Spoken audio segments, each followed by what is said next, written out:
Hi, everybody. My name is Lisa Ascalise, the inventress. My business is Inventing A to Z. At Inventing A to Z, I work with clients to take their products from concept to fruition, from a napkin idea all the way to the marketplace and everything in between, the right way. If you want to contact me, email me, lisa@inventingatoz.com. My website, inventingatoz.com. Hi, everybody. I'm Lisa Ascalise, the inventress. Welcome to my podcast.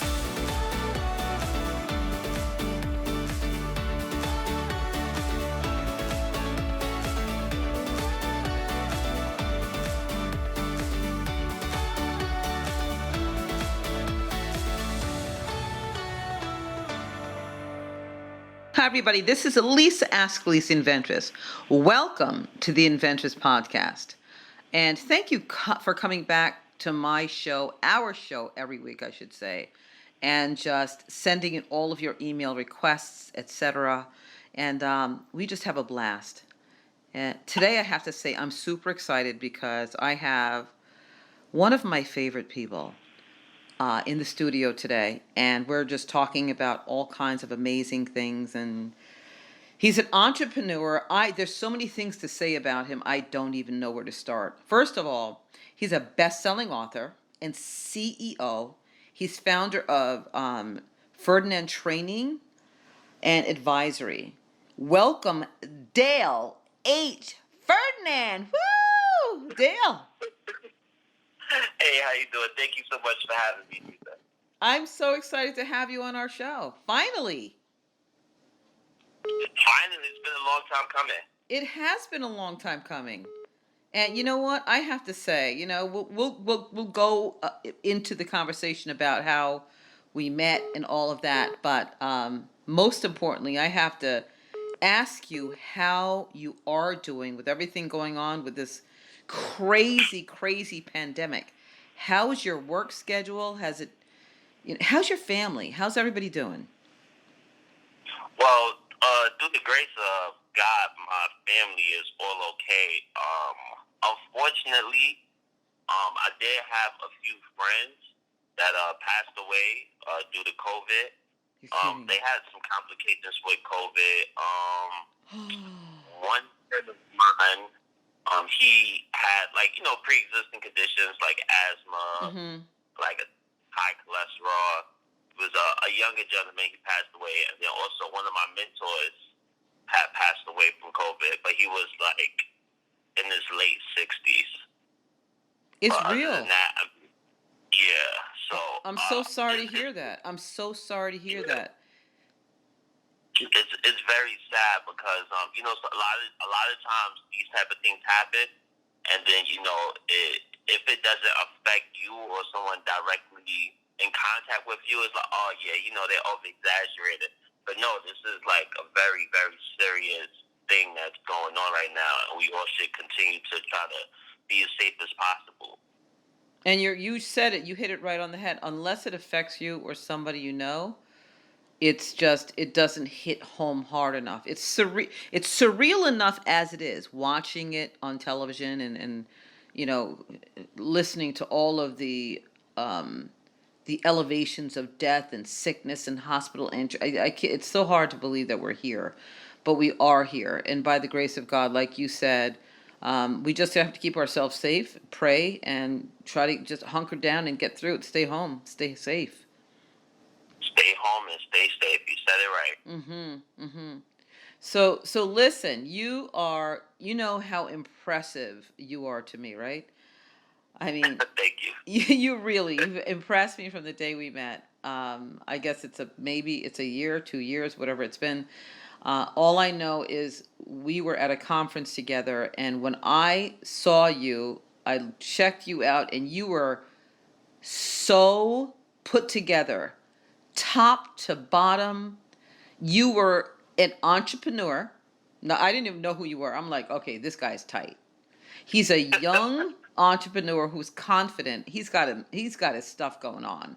This is somebody I need to know and meet.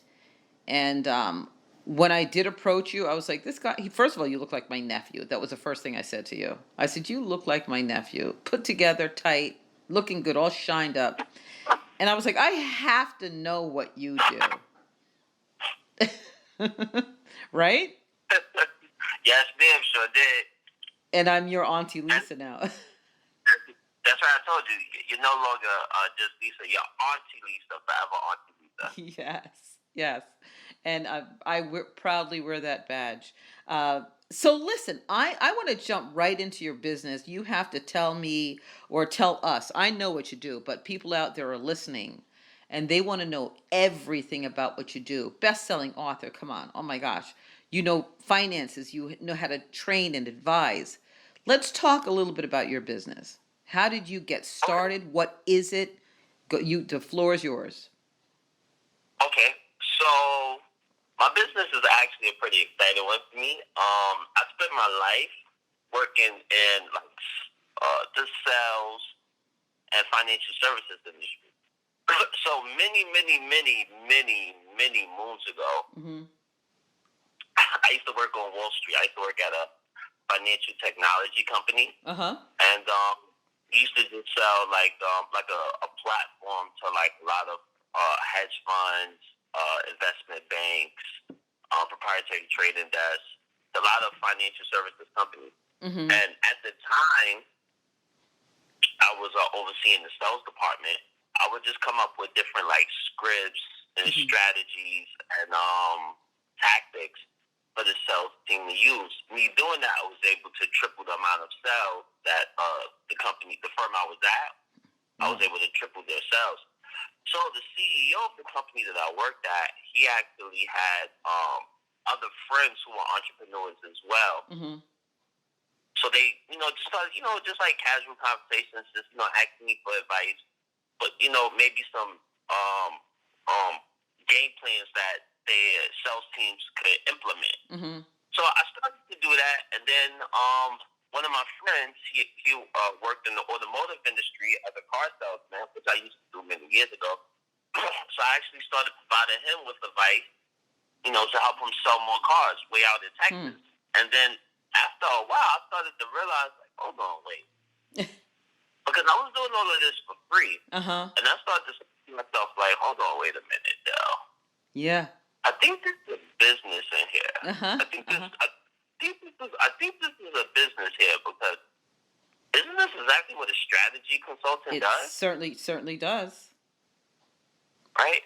So then what I did was actually put together like a blueprint for, like different tactics, techniques, and procedures that would be best practices for business owners. And the reason for that was, so as I would help someone else would, reach out to me like, hey, I got your information from Stephen Jones, or hey, I got your information from Everton Welch or Jeff Lindor, or one of these guys.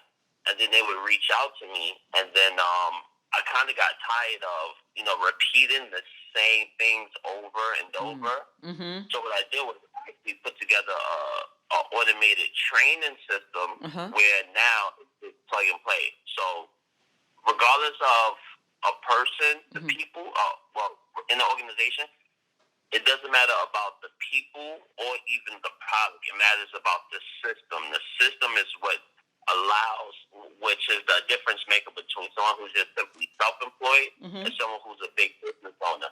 Okay. So me, being the guy who has a sales background, I know about sales systems. So I help people implement systems to their sales process. Wow. So now, and you put that together as a training program, and this is brilliant, by the way. And you're right. People are asking you and obviously going to you for advice, and you're giving the same advice over and over again for free, right? For free. And it all of a sudden it hit you. A light bulb went off. You said, wait a second. This sounds like I could be making some bucks doing this. Yeah, absolutely. And mentoring, training, and all of that. And so hats off to you and congratulations that you turned this into a business. And this is what people don't realize. Every single day I talk about inventions and modifying what's in front of you and changing and or reorganizing what something is or does if it's not working for you. And if it does work for you, show people how you could succeed at doing the same thing. And this is what you're doing. Absolutely. So, Mhm. one of the things that I also started doing was as I would like take on new clients. So the key, like the main services I would offer would kind of be the same, but then would now have certain clients who have different issues, such as like team building. Like as I would discover new problems, would then build those solutions and then add it to my training system. So initially, when I first started, I had some issues in terms of like scalability because I could only take on but so many clients at a time because I offered the done for you service.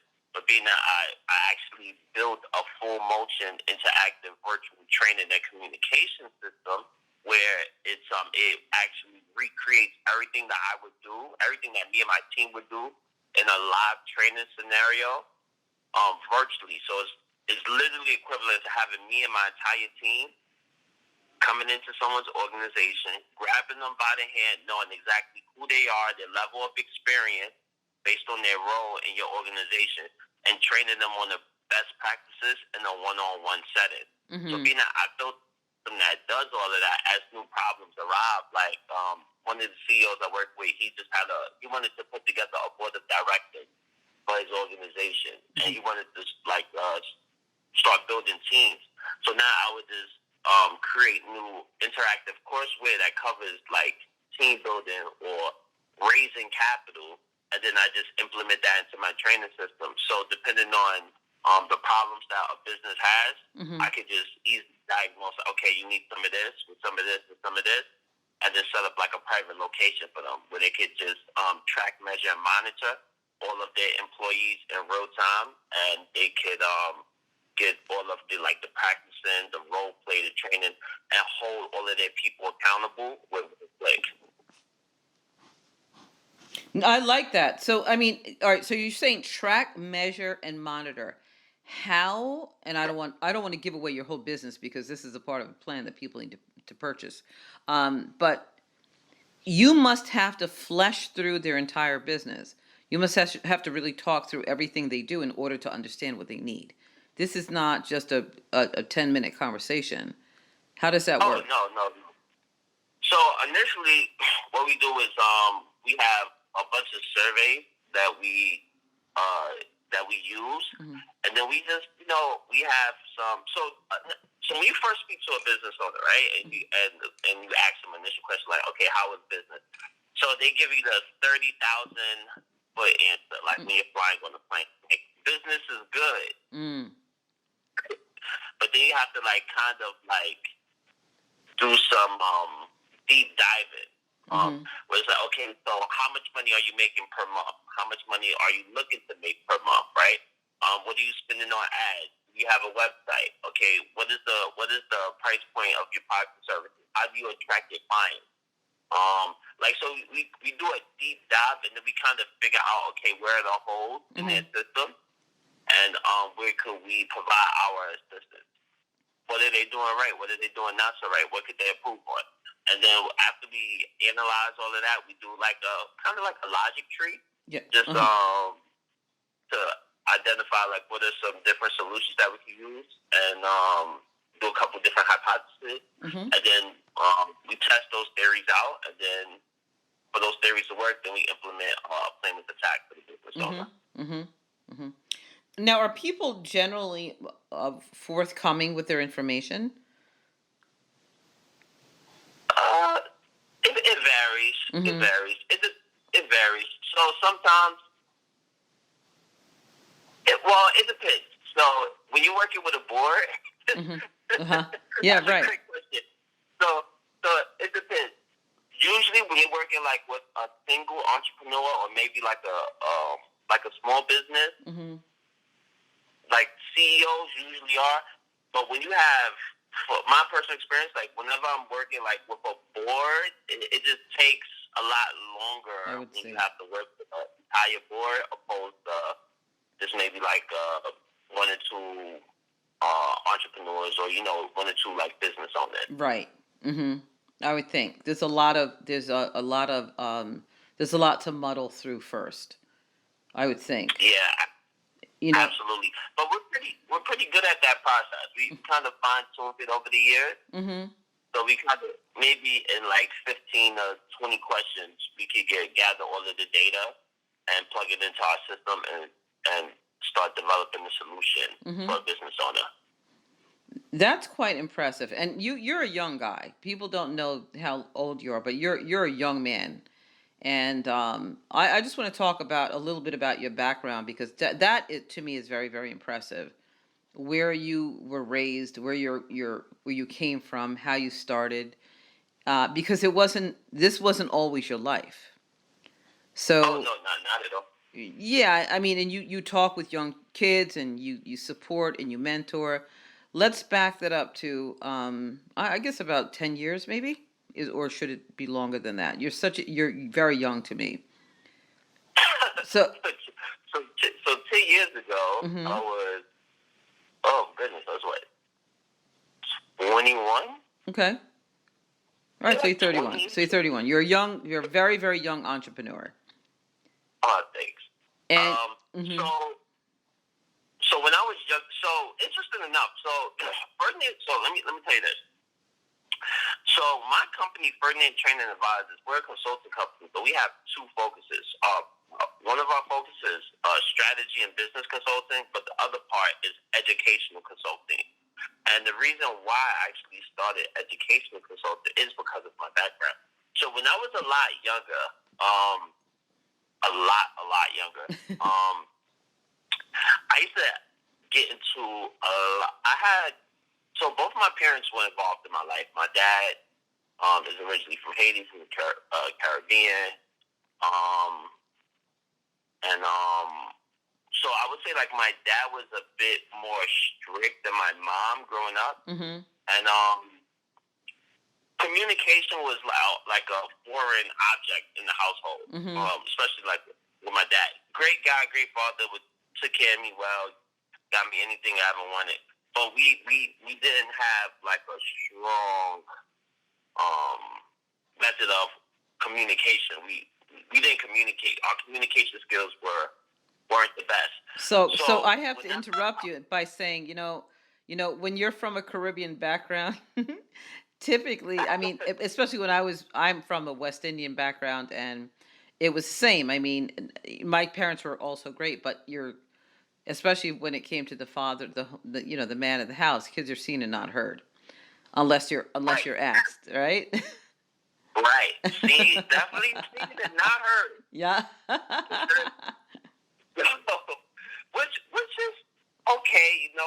My dad grew up in a different generation, Yes. and but the issue for me was, and me and my dad, we speak about it now, but like the main issue for me growing up was that being that me and my dad didn't have like a great stream of communication. Whenever I would do something or I would experience something, and I would tell my father, automatically I'm wrong. You're It wrong. doesn't matter, like wrong. Mm-hmm. You're wrong, I did. But Mhm. that's how my dad speak. Mhm. Like for example, I grew up in Brooklyn, Crown Heights, in between Crown Heights and East New York, and back in the heyday, those were two rough neighborhoods. Mm-hmm. So Brooklyn's in the house. Brooklyn's in the house. Loving it. right? Mm-hmm. So let's say, for example, I'm coming home, I may get into an argument with somebody, I get into a fist fight, I call my father and say, hey, Dad, I was working home, these kids tried to rob me for my sneakers, so, I bought them all. And he's like, well, you're wrong, you should have just gave them your sneakers, Mm-hmm. So after a while of consistently, hearing you wrong, as I would experience things, I would not tell my father. Okay. Or I would not seek his advice. Mm-hmm. So what that did was, as I, start to grow, get a little bit older, I would seek the advice from my friends, opposed to bringing scenarios to my father, and then or my mom, and then over time, your friends know as little as you do. Of course. you're 16, you're 17, you're 18. Sure. Your friends don't know anything like you. So now they're giving you bad advice, and you're acting upon that bad advice. Mm-hmm. So, I mean, I got into it. So because of that, me not having, like a great line of communication, I got myself into a whole bunch of trouble when I was younger. Like, unfortunately, I got arrested. Well, not unfortunately because it made me who I am today. I got arrested a bunch of times for doing a bunch of dumb things. Mm-hmm. I then got myself involved, like, with gangs and the streets. Mm-hmm. And, when I was 16, I ended up getting shot. Wow. But Holy like cow. altogether, like 4 times on 4 different occasions. Mm-hmm. So, by the time I reached like 17, Wait, you got I already shot been, on 4 different occasions? Yeah, 4 different occasions. My gosh. Right. Who are you, Fitty? So, no, seriously. So, Oh my God, that's crazy. I always remember one of my friends. He wrote me, like, he made me like a makeshift birthday card. Uh-huh. I thought it was for my 16th, but it was actually for my 18th birthday, where it was like, hey Dale, happy 18th birthday. I know you never thought you would see this day. I told you you was gonna live to see 18. I actually still have that card to this day. Oh my gosh. Because I was so involved with counterproductive activities, I never thought that I would make it to see the age of 18. Oh my gosh. Oh my gosh. And there's so many young kids out there now who live that same life. They live that, Right. they live it. And you've come such a long way. So, but continue your story. So, unfortunately, I got arrested. I had to, got sentenced. It was a short term, but I had to put up on Rikers Island. Got in trouble with the law a bunch of times. And then finally, I just actually was in a program called So it was like 2 events that kind of really made me, change my behavior. Mm-hmm. And then also, and another reason why I was involved in all of these activities, because I remember during that point in time when I was like 17, 18, I had a family member, let's say that, who was a manager at like like a Starbucks, right? Mm-hmm. And I was like, yo, I don't want to hustle and grind and do all these things to make money. Like, I would rather just have a job and, Mm-hmm. Yes, find, like, of course. find different ways of generating income for myself. So I had a family member who worked at Starbucks, and I remember I had went to him, and I was like, hey, you're the hiring manager at Starbucks. Can you just hire me? And he was like, okay, let's pretend we're on an interview. And I was like, all right, sure. He's like, if I'm on an interview with you, Dell, and I say to you, okay, why do you want to work here? What would you say? My answer was simply, because I need a job. Mm. So my uncle was, so my family member was like, no, that's not what you say. However, he never took the time to tell me, okay, Dell, this is what you say. Uh-huh. So you can navigate through the situation. See, because particularly young men of color, they don't necessarily have the access or the resources so they could be successful. Mm-hmm. So when I got in trouble and I had to go to like a program called Cases, which is like an alternative sentencing program. Mm-hmm. It's actually a great program. I love them to death.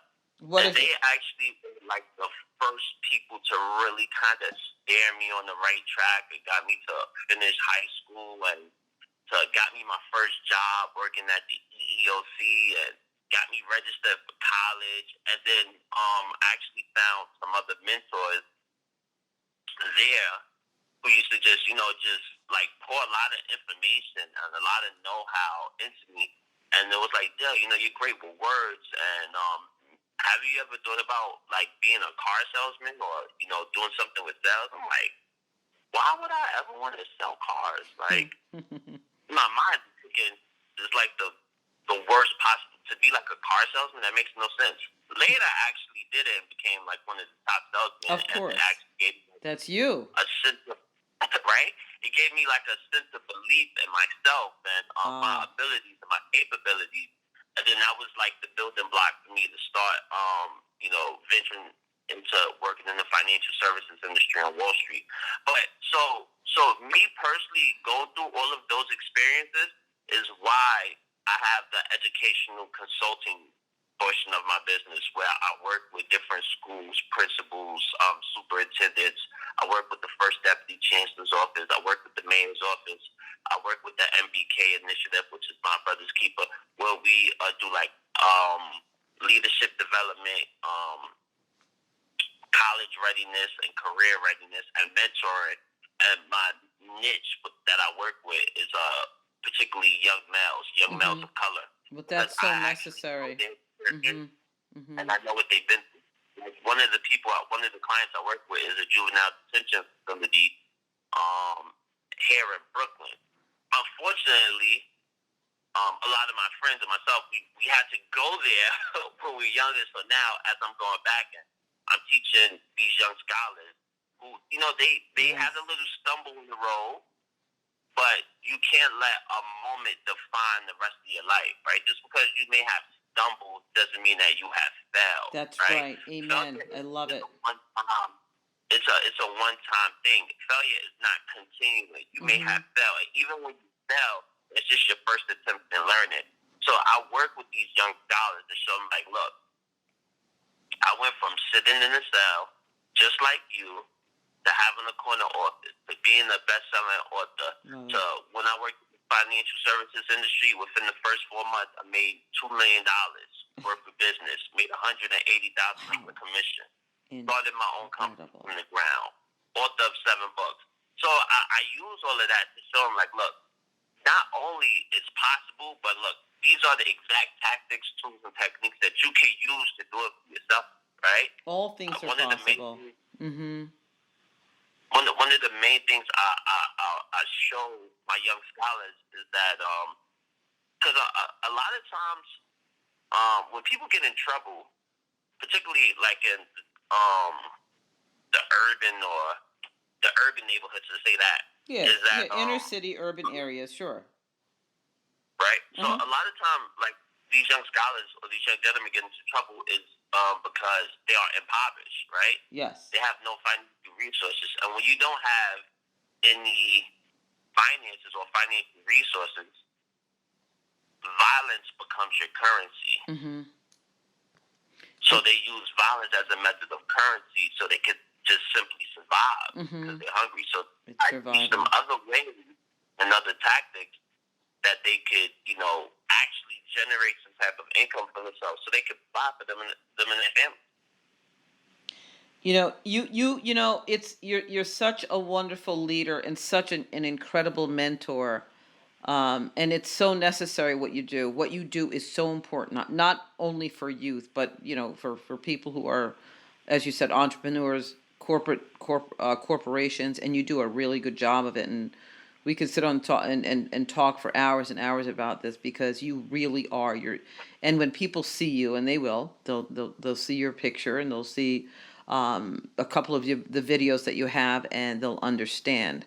And I love the fact that you did come from a very good family. You didn't come from poverty, thank God, but you were in a neighborhood where people were not on the right track, and some of them did not have the proper guidance and the mentorship. I mean, you had it in front of you, but your father was just not, in a space or a time, or like you said, in his generation, it was just not something that you talked about or you were free to discuss. You have brought to the table such an incredible insight to people who live exactly the same way right now. And you've overcome so many obstacles because of, I think, well, you're obviously you were raised well. You were raised by great parents, and your determination. You have an incredible determination to succeed. We talk a lot on the phone. We talk, and I listen to you, and you're always determined, and you're always moving and shaking. And I'm so proud to know you. And just want you to be there and show other people that you don't have to live in the same space. And like you said, one mistake doesn't define you for the rest of your life. Absolutely. And how do they reach you? How do they, share with everybody how they can contact you on every social media platform, or whatever you have to give out there. So you can always reach me on Facebook. Is Del H. Ferdinand on Facebook. It's Del Ferdinand _ on Instagram and Twitter. That's DALEFerdinand. You can reach me on Snapchat or LinkedIn. Or you can just simply go to delferdinand.com. And you can always shoot me an email, shoot me a DM, shoot me an inbox, or you can use a messenger pigeon. Was it a messenger bird? The eagle, messenger eagle. You can use one of those. But, questions, concerns, or you just have any type of question, assistance with, just feel free to email me or just shoot me a message. And they can, you could teach them, you could show them literally how to get from point A to pretty much point C and make money in between. Show them where they're not making it and the reasons why, right? Yeah, absolutely. So I actually do workshops. Well, now we do a bunch of webinars. We usually do our webinars on Wednesdays.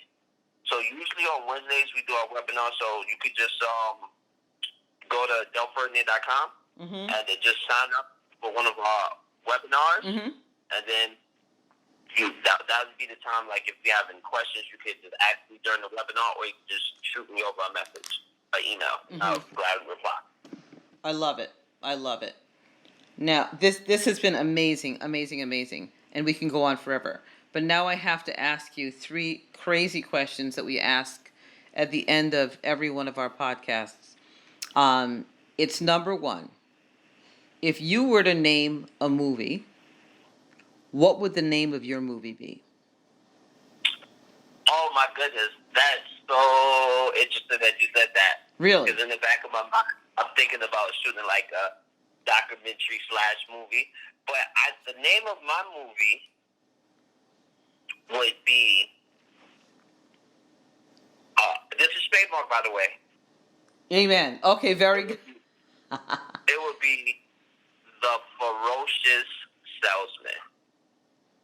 I love it. Okay, The Ferocious Salesman. And I get that. I could see why. Who would play you in your movie? Oh, what man, actor, do you know what actor would play you in the movie? Wow, that's a good one. I think I know who would play you. I can't think of it, but I'm not telling you, but go ahead. Oh, yeah, that's a good one. But it's okay that they're older than me, though? They can still play me if they're older than me, right? Oh, absolutely. Oh, okay. So in that case, I think this guy's a really, really great actor. He played a lot of different type of roles. I would say, drum roll, please. Jamie Foxx. Who? Jamie Foxx. Jamie Foxx. Excellent. Love it. Okay, and speaking of Foxx, if you were stuck in a foxhole, by yourself, who would you wish to be with you? Cannot be a family member. If I was, wait, one more time, if I was stuck in the foxhole. In a foxhole by yourself. Sometimes I use deserted island, but if you were by yourself stuck somewhere, you could not have anybody with you who's a family member. Who would it be? That I have in the foxhole with me? Yep.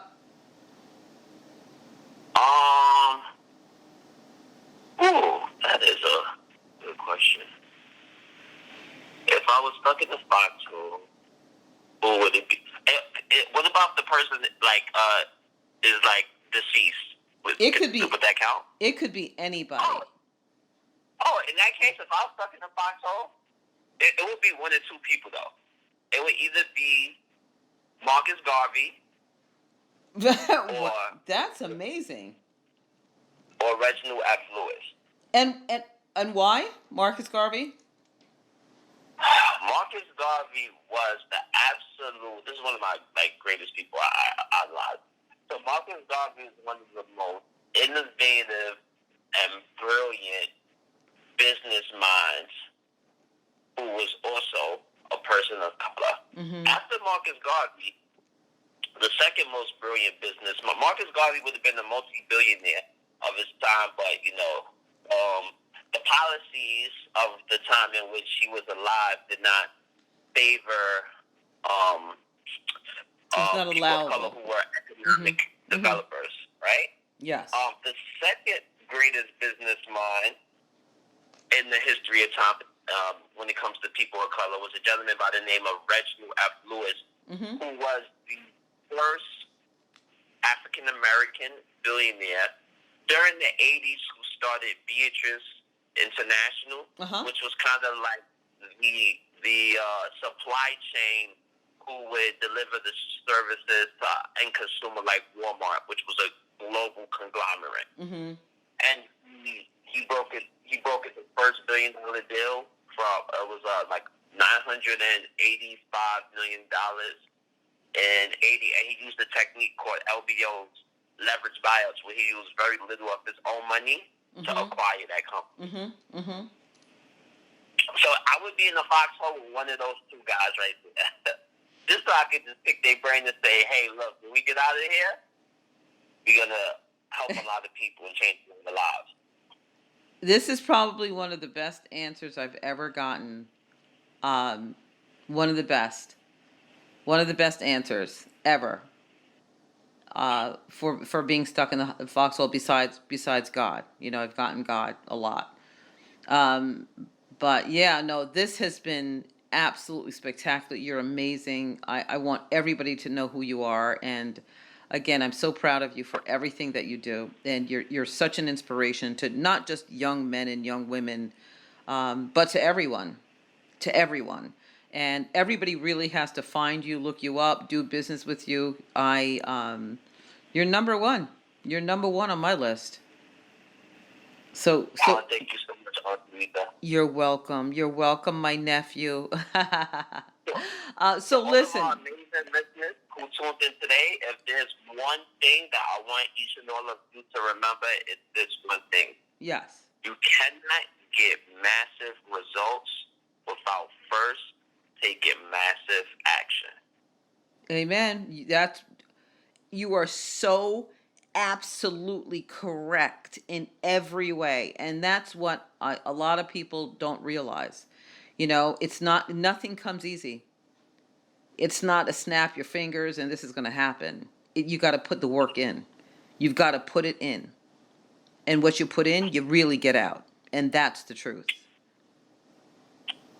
So thank you for your incredible words of wisdom.